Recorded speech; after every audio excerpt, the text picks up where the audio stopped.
Hello, everybody, and welcome back to the Football Brief. I'm your host, Aaron, all the way in New York. As always, I'm joined by my co-host, Brad, over in sunny Manchester. We are back again, baby, for a Football Brief special. Let's get into it. How are you? Hello. Cheers. Cheers, man. Clink. How's things? Things are good. Has anything happened over this side? I have a relatively newborn, and she's teething at the minute, so that's about as exciting as my life is right now, just dealing with that. And all those parents out there, new parents out there who have dealt with it or are about to deal with it, teething is a nightmare. So, yeah, just don't mention teeth to me on this episode, and I'll be fine. I might get slightly triggered. Well, my boiler broke. If I can relate to pain and annoyance, got that fixed. But on the plus side, I've got new carpets, so it's all going on in the UK. Boilers and carpets. Wow, what a wonderful life we lead. I remember it wasn't long ago that, our Saturdays and weeks were taken up by far more interesting things than boilers, carpets, and teething babies. And coffee. Yeah, that's to keep us going. So yeah, welcome to the Football Brief special. This episode is mainly here to fill the void of the Premier League because, as we all know, it's another one of those international breaks. What are we on now? Is this number 3? Yeah. Number 3. September, October, November. And not even just getting it all out the way, a 4-6 week camp or something, breaking up, bit of traction, bit of pattern of play within the league, and then bosh, you've just got 2 weeks out again. It's boring, man. It's boring. Anyway. It's so boring. I just hate it. It's just nothing to do. There's nothing to look forward to. Oh, Greece on a Thursday night. Oh, God. It's just boring. Well, the idea of this episode is that we're going to speak a bit about the Nations League and some things around it. And we're gonna conclude whether it's fine, good, or it's a complete waste of time. I think I already know what the answer is going to be, but stick with us, enjoy the episode, and find out. Before we get fully started, have to mention, I know it's not the usual episode, and usually we do some sort of headline and brief opinions, but we're not going to do that as such. But this is a headline that is worth mentioning because it's something, as two Englishmen and as two people that love football, have loved it all our lives. Gary Lineker, the host of Match of the Day, has announced that he's going to step down from his role after, I think, 25/26 years. That's a big, big story, man. I don't care what anyone says. Big void to fill, big shoes to fill. Big shoes to fill. I guess my question to you is just on this one quickly. Who replaces him? Well, the presenter from the Sunday one's the running favourite at the moment, isn't he? I actually don't know who that is. I've been out of the UK for a while, and I don't get BBC over here, which sucks. I think his name's Mark Chapman, something like that. So he's the running favourite at the moment. I know. And I wouldn't be opposed to that. I think he does a good job. But BBC are also talking about having a rota of staff, but basically taking in turns to present. Yeah, I was the same. No. I wouldn't really be a fan of that. You need stability. But look, big shoes to fill. Like with anything, though, I think probably come to its natural end. It needs a little bit of a mix-up and a shake-up. Demographics are changing. And we're also in a world now where you can access replays immediately. It's a little bit archaic. I mean, I love watching it. I usually watch it on a Saturday morning. I record it and then watch it on a Saturday morning and a Sunday morning with a coffee. So yeah, I think staying, waiting until kind of 10:30 when 10:15 used to be, you'd look forward to it. I still do, but I watch it in a different way now. So I think the times are changing and the presenter needs to reflect that. Fair enough. That's very true. I think, I agree. The way the content is consumed nowadays, it is very different. And I think Match Today has done very well to stay relevant to a point. I don't know if it's running off tradition and, the iconic theme tune, but it still gets good figures, though. Still there, isn't it? So I think fair play to Gary Lineker, and like you say, I think maybe it's come to a natural end. He will be missed, but I think it's agreed that from the football brief, it's a thumbs up for Mark Chapman. So if anyone of any importance to the BBC is listening or watching, Chappers for the role. Yeah, Gary's always got Walkers to fall back on. He has. So we're going to have to talk about it because that's why we're here. That's why we've got out of our beds and put our clothes on today to speak about this Nations League. We also need to speak about Tuchel, actually. So, I mean, we can get into the game itself and like what that's going to embody over the next sort of week or so. But just on a positive, because it's good to start with positives. England have announced that Thomas Tuchel is going to be the new England manager. He doesn't take post until January, which is split opinion. I mean, I don't really care, but I know a lot of people out there think he should have started immediately, and it's such a big hoo-ha why he's on holiday and all this. What's your initial Guy thoughts needs on a break. Tuchel? Guy needs a break. Yeah, you know he does. But what's your initial thoughts on Thomas Tuchel being England manager? I think if you're looking at it in terms of his pedigree, he's only been given a contract till just after the World Cup, so he's clearly been brought in to win, which is what he does. He with Bayern Munich, I think he had a 68% win rate. Chelsea won he got to the FA Cup final, won the Champions League, but also got to the FA Cup final and Champions League final in consecutive seasons with them. He was the first coach to do that with two different clubs. So, yeah, managed 63 Premier League games for Chelsea, 56% win rate. I think that's decent. So, PSG, 75% win rate. He's got the stats to back it up. And I think if we're looking at big competitions as well, so UEFA Champions League, that's all we can really compare something like the World Cup to. He's managed 67 matches in the UEFA Champions League, and he's won 40 of them. So, you're looking at there or thereabouts a 55% win rate, So I think he's obviously been brought in to win something, and I think he's probably one of our best chances of doing so with the squad that we've got. Where do you stand on the whole English coach versus foreign coach managing England?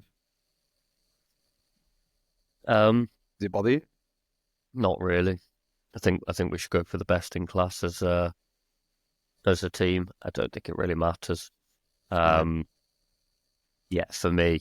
I mean, look, it's a bit of it's a challenging topic because, of course, let's say England, Germany get to a final, he's going to be the villain regardless, and it's not. I believe somebody of Thomas Tuchel's stature has enough professionalism to not let that impact anything. He'll go out to win the game regardless. But if he wins with England, he'll be vilified by his own country. And if he loses, it'll be, he's German, he never wanted to win. So I think he's taken on a big challenge, but that's what Tuchel does. He's a big enough character. I think he's got good relationships with a lot of the players as well from his time in the Premier League. And he comes with great pedigree. So, yeah, let's hope he can win something. And I have no issue with him being foreign. It's best in class. And if that's what the FA felt he was at the time from those available, then good luck to him. And I'm excited to see what he can do once we get past this absolutely ridiculous friendly season with a bloody 2-2 on to try and dress it up. That's a very interesting way of describing it, and it paints a really weird image in my head. Just to wrap up on Tuchel, just my thoughts on it. I have to agree with you. I mean, you know me, right? Ever since Tuchel walked into Chelsea and picked up the team that Lampard had and couldn't do much with, and got them to a Champions League trophy, and yeah, they were honestly that season must have been 11th, 12th, something like that. They had no prospects, were going nowhere fast. They were just losing games consecutively. And then Tuchel came in, man. He did bits. He won a Champions League with them. So yeah. I just think watching him do that, and also just the way he carried himself, and I love the way he interacts with the media. Yeah. One of my big things was when obviously the whole Chelsea scandal, the whole thing with their ex-owner Roman Abramovich was happening, and Tuchel he's having to front all that up in the media, and he was getting posed these questions, which really he wasn't wasn't his job to answer, but the way he carried himself and the way he answered those questions, and I don't say muted the media, but just handled them very well. And I just thought, do you know what? He seems like a good all rounder. I know there's a lot of noise around him, and I know he sort of left Chelsea abruptly, and we don't really know why. And people inside are like, he's a bit of he can be hard to work with. But I just think, I from think what a I lot of saw that of was him, the Bowley as well. Like you saw that he wanted to come in and put a yeah, stamp and get Potter in for his manager. So, but yeah, look, he managed that really well. In I the middle thought, of the yeah. So I'm all for, middle of a sanction from government craziness.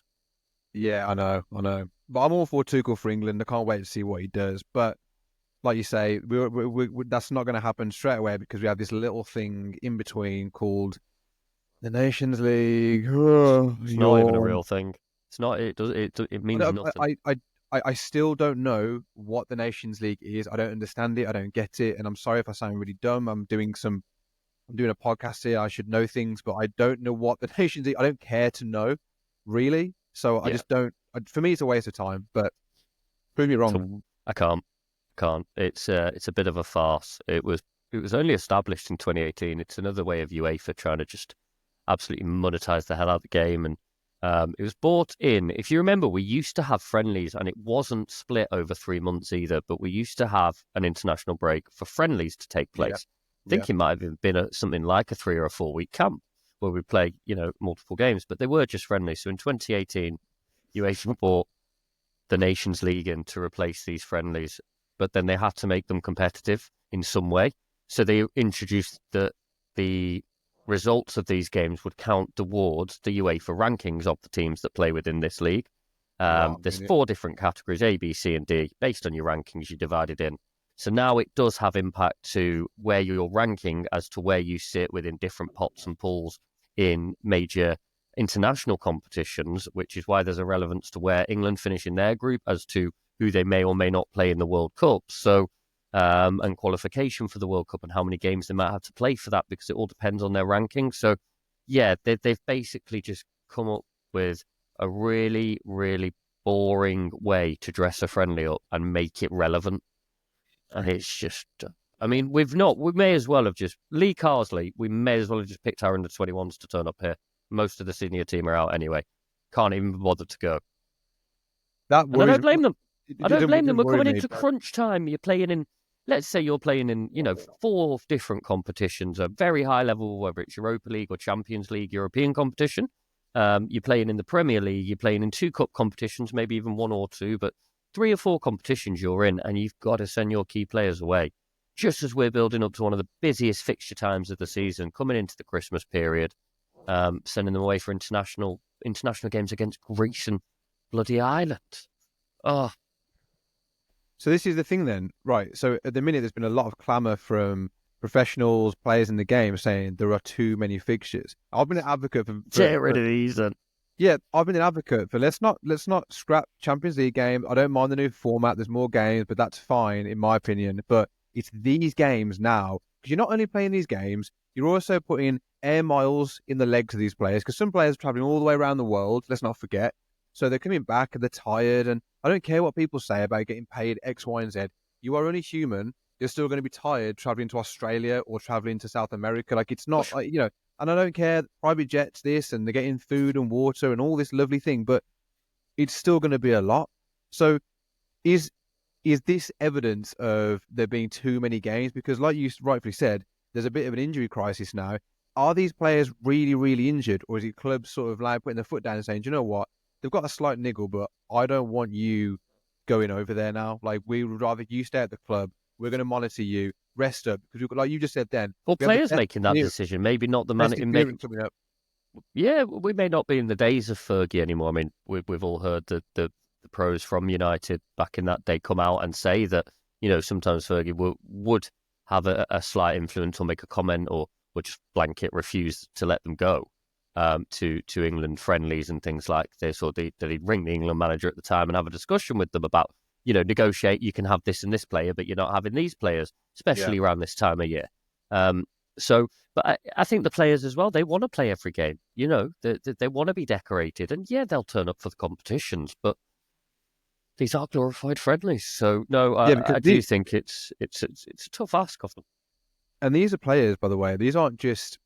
I don't want to sound harsh on players that are in the England squad, but these aren't fringe players. You've got Palmer, Rice, Holwell, Foden, Saka, Grealish, Alexander-Arnold, Ramsdale. Like, these are players that, that's not half. That's like the majority. That's the spine. That's what I said. You may as well just send the under-21s, bro. Well, on that, there has been one call-up which is close to my heart. I'm a big fan of this player. Morgan Rogers, congratulations, because you've got, I think, a deserved call-up.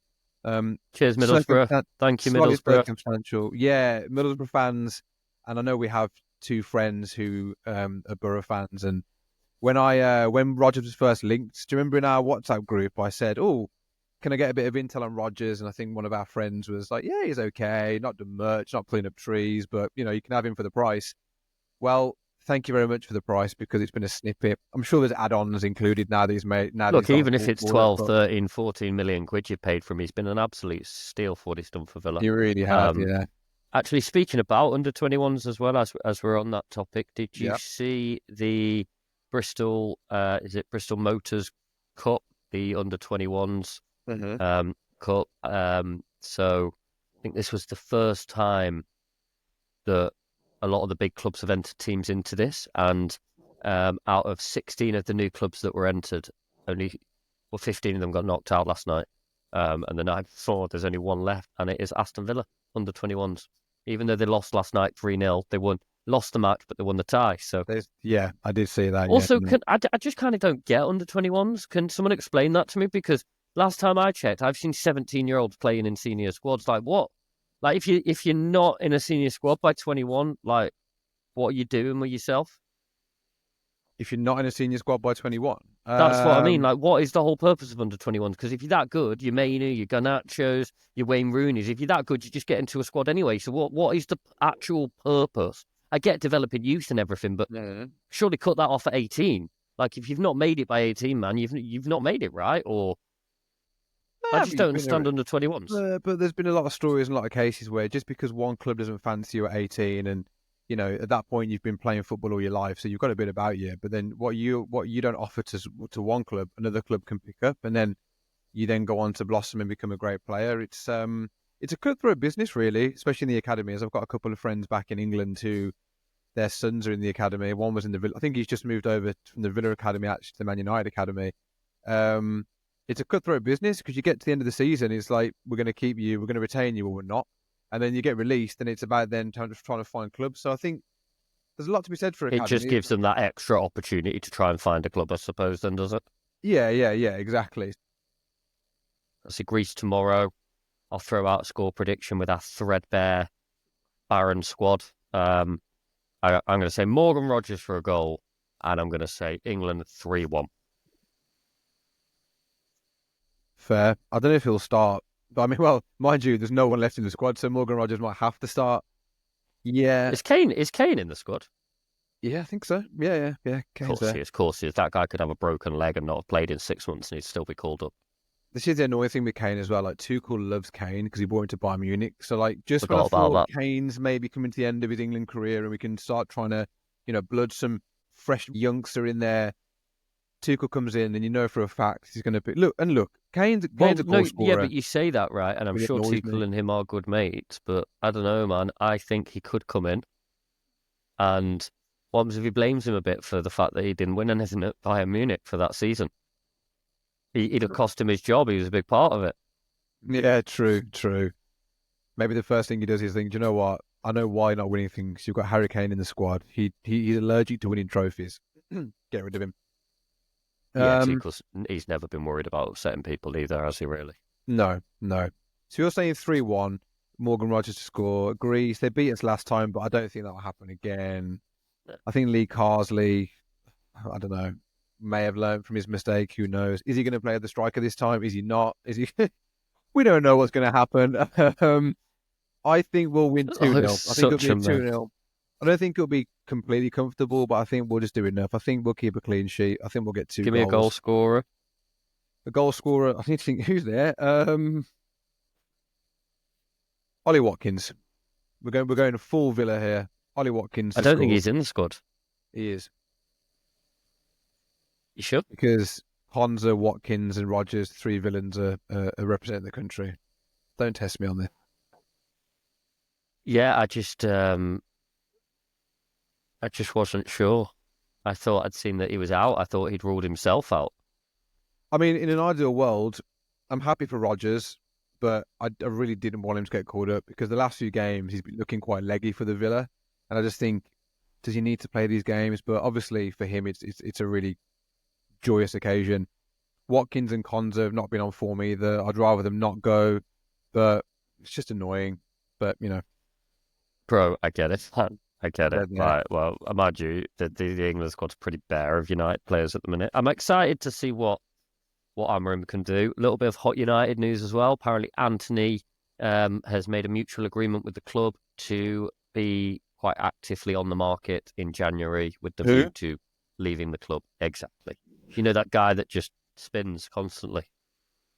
Yeah, I mean, yeah. Well, good for him and good for United because he's been an absolute waste of money. As he sort of falls into the category of your Sanchos and your Antonys and these wingers that have come with a big reputation have done. Yeah, Sancho's done nothing at Chelsea as well, man. He can jog on with this stupid Instagram post of a bald-headed man waving goodbye. You've done nothing at Chelsea. You did nothing when you went on holiday to bloody Netherlands and tried to chill out a bit, get off social media. You did nothing when you came back. You did not that much for Dortmund, didn't even win anything with them, but you had about 20 minutes of good games in the Champions League. Now you've done nothing at Chelsea, played a couple of games here and there, did absolutely impress nobody. I think he got, in all fairness, I think he got a couple of assists in his first couple of games at Chelsea, then got injured. But I'm not defending Sancho because I've watched him at Old Trafford with you many times. I never understood how he got into the England squad.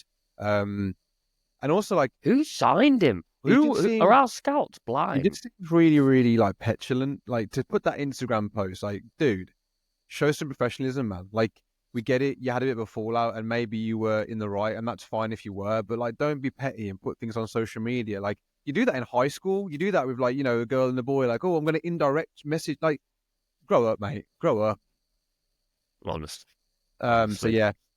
Okay, well, that's good for you. Good for you, boys. Well, all this talk about the Nations League, it just all sounds like you've got Lee Carsley, interim manager, boring.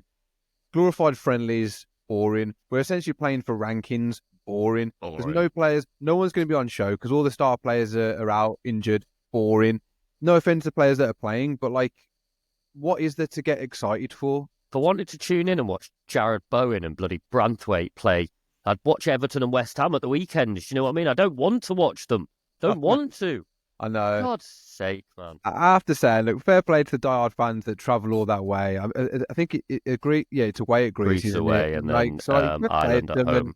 Someone's got to fly the flag, and it's not about us not being patriotic, but come on, it's so boring. And you know what annoys me as well? Somehow the game will creep on my TV. It's somehow just there in the background, and I find myself slowly gravitating towards it. And I watch it, and then I get peed off with myself, annoyed with myself because I'm like, why am I watching this? I get frustrated. I'm like, this is boring, and I have myself to blame. So like, you know what? Yeah. I have to say as well, though, my experience with England, they're the most underwhelming, underperforming, underachieving team I've ever watched play football. Even when they win, they're boring. Even like I've seen on one hand, I can count the exciting games that I've watched for England where I've been on the edge of my seat. We don't play that kind of football. And then you see, maybe a better coach than Lee Carsley could do more with that squad. That was just a mess. 5 number 10s on the pitch. You're lucky to even get your job back at under 21s after that shambles. What are you doing? Yeah, and if you're going to put them on the pitch, at least define their areas. They were just all, honestly, it was like watching under 4s play. Mm-hmm. Nobody knew where they were meant to be. Everyone running into each other, clogging up each other's space. Anyway, so boring. Get it over and done with. Get the Prem back. Let's go. The good thing is as well, after this break, the Prem is back then. I think the next international break won't be until March. So we just have a straight run now through to March of just pure Premier League football. Depending. Wait, what do you mean, depending? So, depending. Again, Nations League rules. So this is the whole argument. What do you mean? This is the whole argument, right? Is depending where we finish in our group, and given that we lost to Greece already, we have to win these two. So if we don't finish top in our group, as I understand it, that means we'll have to play an extra qualifier game in February. So that's why we need to finish top, so that we don't have an international break again until March. Hello? Promise you, man, that's the way this works, bro. Mate, this is how they've tried to make it more competitive, by basically enticing you not just with ranking, but playing less games. And, oh, well, if you don't finish here, then you have to do a little playoff thing for the qualifiers. This is like some punishment. Like, why? Like, this is... No one's asked for this. No one wants this. Mate, no one did with the leagues. The league table systems throughout all of the UEFA European competitions this year. They're just... Stop. It's not broken, man. You're broken as an institution. Stop trying to fix something that's not broken, man. What you've just done now. You saying that we need to win, because if we lose both games, or if we basically if we don't finish top of the table, we have to play in the playoffs. We play in February. I don't know if it's actual playoffs, but I just know we have to play an extra game, or maybe two. So now I really want England to win, and I know the argument or the attitude should be I should want my country to win every game. I really don't care, but I just want an extra month off from international break. I don't want to go back in Feb, mate. That's burst my bubble. That's really burst my bubble. Sorry, man. I am sorry about that. That's horrendous. UEFA, sort it out. Like, players, boycott the Nations League now. You get called up, say I'm not playing. Just say UEFA, sort it out. EGMOL, sort it out. VAR coming out and apologising is not good enough. Don't get involved. Stop it. Yeah, it's annoying. You're just getting wrong decisions and then backing them up with, poor advice to the referees. It's ridiculous. And control your other refs that are saying ridiculous things on camera. Absolute state of it at the moment, man. Premier League in every lawsuit going, docking points here, docking points there. City dropping pages out the judgment. Yeah. Absolute state of English bloody football at the moment. It's on its knees. I never thought I'd say this. I cannot wait for the independent regulator to come in. And actually, IFR, the independent football regulator, I have a little bit of inside news that apparently the bill is ready, all drawn up, and all it needs to do now is go into the houses and get signed off. But it's ready to go, and pretty much it'll be, from what I understand, kind of end of Q1, Q2 next year when we're going to start seeing some actual traction on that getting introduced. And I welcome it at this point. Why shouldn't we? Financial Conduct Authority regulates finances. Why shouldn't we have an independent body? And that's fine, but I feel like this independent regulator has been coming in for the last 10,000 years. Are they actually going to come in now? So you're saying they're coming in? The bill's there. It's ready to go. Okay, it's going to get signed off by Parliament. It's done, and it's passed as law that the IFI, independent football regulators, will have powers over the Premier League and the clubs within. So I welcome it, man. I absolutely welcome it. Like I say, the FCA is the Financial Conduct Authority over here. Yeah. Any big powerhouses, pharma has regulations it has to adhere to, construction, certain levels of quality of materials and imports into Europe. Why shouldn't we have that with one of our most valuable products, which is the Premier League and the English triangle of football, the English pyramid, No, very well said. And the governing bodies, the footballing governing bodies over here, over there, yeah, they need to fix up. Because there's a lot going on, and there's a lot of questions that have been asked and answers haven't necessarily been given. So they never really are. Sort it out. FIFA's the same. Now, how is it just widely accepted that FIFA is still a governing body, yet Netflix have made millions on multiple documentaries about corruption that's very widely and openly spoken about and been proven, yet nothing's happened? Sepp Blatter just steps down. The guy should be in jail. The Tony Blair of the football world. Are you kidding me? Yeah, no, that. On that note. Yeah, no, FIFA. We could do a whole episode on FIFA and UEFA and the scandal that is. But look, if you guys would be interested in that, actually drop us some comments, because if it is an area of interest, we'll happily go and crunch the data, bring the stats to you, and do a little special on the old FIFA corruption. No, definitely. No, definitely. So just to conclude and wrap up the episode, Nations League, keep or get rid? Bin. I don't need to ask why. Yeah, the football brief concludes that the Nation League needs to be scrapped because it's a waste of time. It's boring. Players aren't invested. Fans aren't invested. No one's invested. Just say bye. Um, Anything else you want to add, or are you done? No, I think I'm done. That's, yeah, enough negativity about a pointless competition for one night, I think. Hopefully we've vented enough. We've sort of vented our thoughts and opinions, and we've reflected that of a lot of fans that I know are of similar feeling towards the Nations League. Just before we sign off, I just do want to say a big shout out to some of our listeners and viewers as well.